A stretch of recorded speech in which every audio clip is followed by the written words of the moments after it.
saya menyambut baik idea pertumbuhan yang gandingan mantap daripada Yang Berhormat Pandan dan Yang Amat Berhormat Tambun dalam ingin merealisasikan pertumbuhan ekonomi yang lebih hebat untuk negara Malaysia.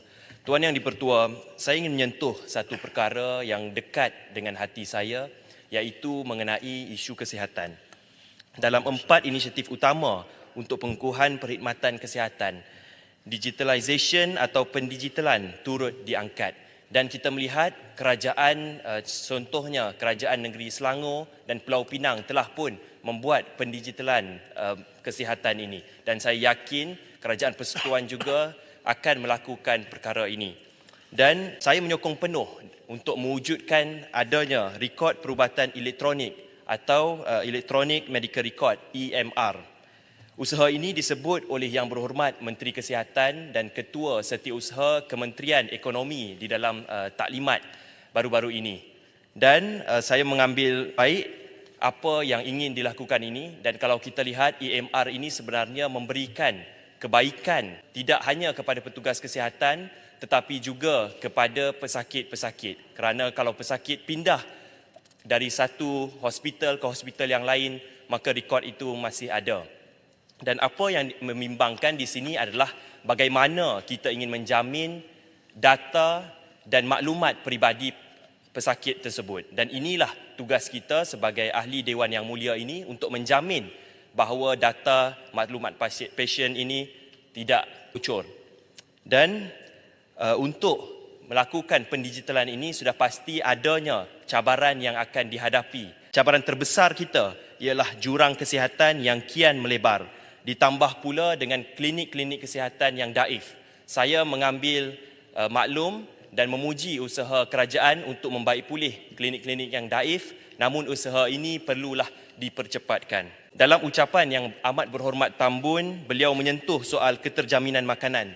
Saya menyokong penuh apabila Yang Amat Berhormat Tambun menyatakan bahawa kerajaan kekal komited untuk mengukuhkan kemandirian dan keterjaminan makanan dan meningkatkan daya saing sektor agrokomoditi. Dari itu saya ingin mengambil perhatian Dewan Yang Mulia ini kepada hal-hal berkaitan keterjaminan makanan. Isu ini seperti yang telah disebut oleh sahabat saya Yang Berhormat Titi Wangsa menyentuh aspek lain seperti affordability, availability, quality and safety dan sustainability. Apa yang dapat kita fahami dari sini ialah keterjaminan makanan terkait secara langsung dari aspek kesihatan. Dan dalam Indeks Keterjaminan Makanan Global GFSI, Malaysia berada 20.9% kanak-kanak di Malaysia mengalami masalah bantut atau stunted growth. Dan saya juga maklum bahawa perbincangan daripada Jawatankuasa Pilihan Khas Wanita, Kanak-kanak dan Pembangunan Masyarakat turut berbincang mengenai permasalahan ini. Dan saya harap perbincangan dan hasil perbincangan tersebut dapat dibentangkan dalam Dewan Yang Mulia ini. Dan saya bangkitkan isu ini kerana keterjaminan makanan ini terkait rapat dengan isu-isu kesihatan.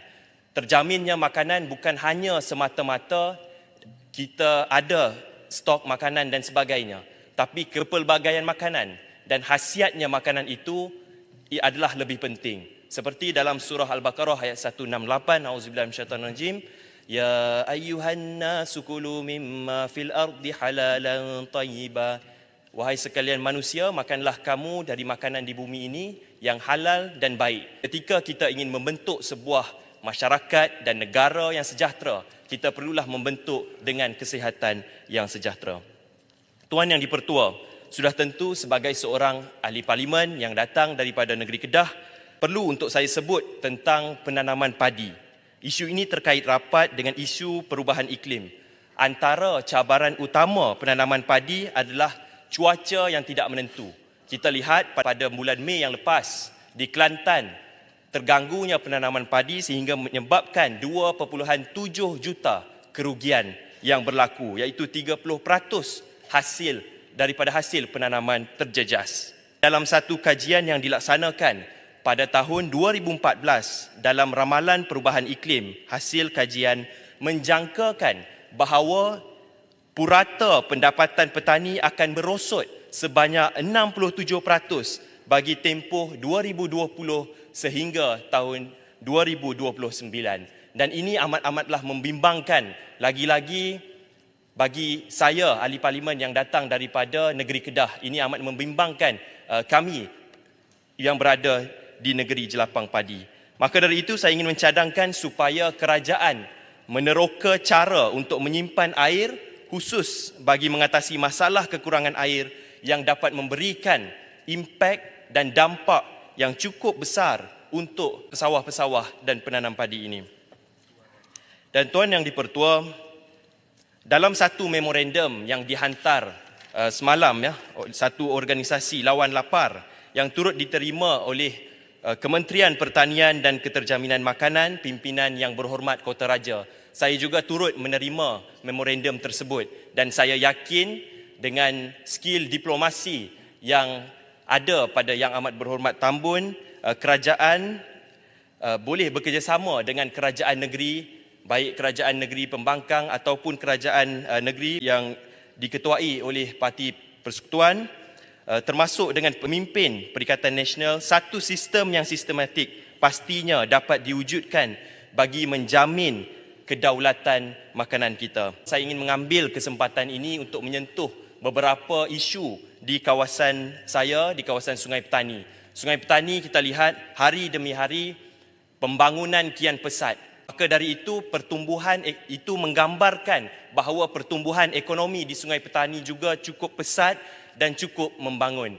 Dan pertambahan ini hadir dengan risiko, iaitu pertambahan jumlah manusia, populasi, tetapi jalan-jalan di kawasan Sungai Petani masih yang sama dan menyebabkan traffic congestion atau kesesakan lalu lintas. Jadi saya berharap agar kerajaan kalau boleh memberikan satu inisiatif yang baik untuk kawasan Sungai Petani dengan mengadakan flyover di kawasan Sungai Petani supaya dapat meredakan kesesakan trafik yang kian parah di Sungai Petani.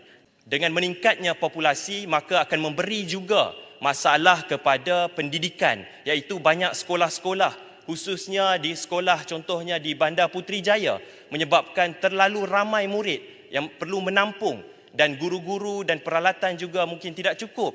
Maka saya ingin bertanya kepada kerajaan, adakah plan untuk membentuk sebuah sekolah yang baru, contohnya SMK Seri Pinang, yang mana tanah, saya difahamkan tanah digazetkan untuk pembentukan SMK, dan saya rasa kerajaan perlu cakna mengenai perkara ini. Dan ini tidak hanya Sungai Petani yang mendapat keresahan ini, tetapi saya yakin sahabat-sahabat jiran saya, Merbuk, Jerai juga mengalami perkara yang sama. Saya berharap supaya Kementerian Kesihatan mengambil maklum tentang perkara ini.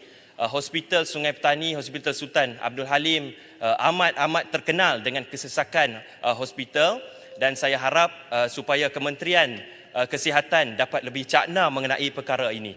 Harapan saya ialah dengan adanya pertumbuhan ekonomi ini, ia tidak memberi impak negatif dan kita perlu memikirkan cara-cara yang lain supaya ekonomi baik tetapi ia tidak memberikan kerugian pada sektor-sektor yang lain. Ucap terima kasih atas ruang dan peluang, saya izin menyokong. Sekian.